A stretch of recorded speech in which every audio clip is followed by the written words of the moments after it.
उत्तर प्रदेश में लगभग 5 साल से कोई शिक्षक भर्ती नहीं आई है और हर साल बीएड बीटीसी में लोग दाखिला लेते हैं। यहाँ पर प्रयागराज से इस मुद्दे को उठाया गया है कि 5 साल में 20 लाख नए बेरोजगार और भर्ती का इंतजार। बेसिक और राजकीय माध्यमिक विद्यालयों में 5 साल से कोई भर्ती नहीं हुई। प्रतियोगियों का दावा प्राइमरी से उच्चतर शिक्षा तक 2.25 लाख पद यहाँ पर खाली हैं। आपने देखा होगा कि बिहार में वैकेंसी आ चुकी है, उसके फॉर्म 15 तारीख से भरे जाएंगे, लेकिन यूपी में इस प्रकार की कोई घोषणा अभी तक नहीं की गई है। प्रदेश में हर साल डीएलएड की 2,41,000 और बीएड की 2,40,000 सीटों पर प्रवेश लिए जाते हैं। 5 साल में विभिन्न संस्थाओं ने कम से कम 20 लाख बेरोजगारों को बीएड की डिग्री व डीएलएड के तहत डिप्लोमा दिए हैं, लेकिन जिन भर्तियों के लिए बेरोजगारों ने बीएड व डीएलएड की पढ़ाई की वे 5 साल से अटकी हैं। प्राइमरी स्कूलों में सहायक अध्यापक भर्ती वर्ष 2018 में आई थी। इसके बाद से अभ्यर्थी नई भर्ती का वेट कर रहे हैं। बीएड अभ्यर्थियों के लिए राजकीय माध्यमिक विद्यालयों में एलटी ग्रेड शिक्षक भर्ती का विज्ञापन भी 5 साल पहले 2018 में आया था। इसके बाद एलटी ग्रेड शिक्षक भर्ती नहीं आई।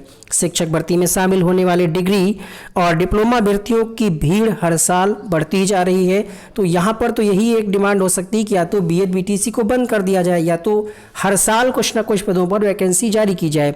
वहीं 1 साल पहले माध्यमिक शिक्षा सेवा चयन बोर्ड ने टीजीटी पीजीटी के पदों पर भर्ती के लिए फॉर्म भरवाए थे। 13.9 लाख अभ्यर्थियों ने आवेदन किए, जिन्हें साल भर से परीक्षा तिथि घोषित होने का इंतजार कर रहे हैं। ठीक यही स्थिति अशासकीय महाविद्यालयों में असिस्टेंट प्रोफेसर भर्ती की है। 1.14 लाख अभ्यर्थी असिस्टेंट प्रोफेसर के 1017 पदों पर भर्ती के लिए साल भर से परीक्षा तिथि घोषित होने का इंतजार कर रहे हैं और सरकार के पास टाइम ही नहीं है कि इन परीक्षाओं को लेकर के कोई डिसीजन लिया जाए। और जो आयोग 2019 से प्रोसेस में अभी तक अस्तित्व में नहीं आ सका और इसके बीच में पता नहीं कितने चुनाव हो गए होंगे, उनका रिजल्ट भी आ गया होगा, लेकिन भर्तियों को लेकर के बेरोजगारों के साथ लगातार अन्याय ही हो रहा है। प्रतियोगी छात्र संघर्ष समिति के मीडिया प्रभारी प्रशांत पांडे का दावा है कि प्राथमिक, junior, TGT, PGT, LT grade, प्रवक्ता, राजकीय इंटर कॉलेज, उच्चतर शिक्षा को मिलाकर लगभग 1.75 लाख सीटें रिक्त हैं। प्राथमिक से लेकर उच्चतर शिक्षा तक शिक्षकों के सभी पदों पर भर्ती के लिए 8 माह से शिक्षा सेवा चयन आयोग के गठन की प्रक्रिया चल रही है, लेकिन सरकार स्पष्ट नहीं कर पा रही कि आयोग अस्तित्व में कब आएगा। इसके अलावा ये भी कहना है कि हर साल लाखों छात्र सरकारी एवं निजी संस्थानों में बीएड और डीएलएड करते हैं।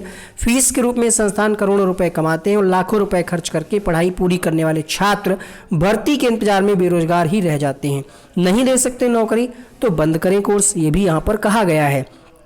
ठीक है, तो 1 लाख पदों पर 1 लाख पद खाली, भर्ती पर अड़े प्रतियोगी। यहाँ पर लगातार मांग उठाई जा रही है बीएड और डीएलएड अभ्यर्थियों के द्वारा। इसके अलावा आरटी के माध्यम से एक डेटा मांगा गया था कि कितने स्कूल हैं और कितने शिक्षक कार्यरत हैं, तो इस पर भी रिस्पांस नहीं आया है ठीक तरीके से। यानी साहब को ही नहीं पता कि प्रदेश में कितने परिषदीय स्कूल हैं, कितने शिक्षक हैं। तो ये लगातार मुद्दा उठाया जा रहा है, लेकिन सरकार की कान पर जूं नहीं रेंग रही है। इस पर आपका क्या कुछ कहना है कमेंट बॉक्स में जरूर लिखिएगा। जैसे ही कोई इससे संबंधित शिक्षा सेवा चयन आयोग से संबंधित कोई महत्वपूर्ण अपडेट आएगी, हम आपको सूचित करेंगे। इस वीडियो में इतना ही, मिलते हैं नेक्स्ट वीडियो में।